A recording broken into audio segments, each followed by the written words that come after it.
இன்னைக்கு பார்க்க போகிறது சேமியா பாத்.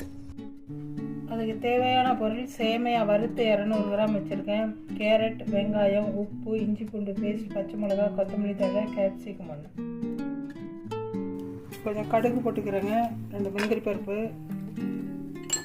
வெங்காயம், கேரட்டு, தக்காளி, பச்சை மிளகா, கேப்சிகம், கொஞ்சம் உப்பு போட்டு இதெல்லாம் வதக்கிட்டோம்.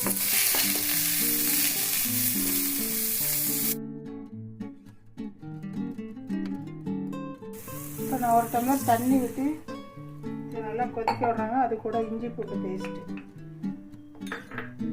மூடி போட்டு நல்லா கொதி வரட்டும். சேமியா போட்டுக்கலாம். பாருங்க, இப்போ நல்லா தண்ணி கொதி வந்துடுச்சு. இப்போ நம்ம சேமியா போட்டு வேக விடலாம்.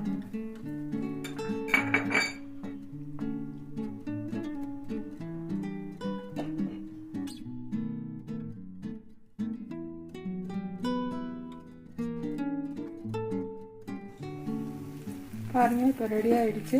நம்ம இறக்கிக்கலாம். கொத்தமல்லி தழை இதோ பாரு ரெடி. உங்கள் வீட்லேயும் செய்து பார்த்துட்டு எப்படி இருந்ததுன்னு சொல்லுங்கள்.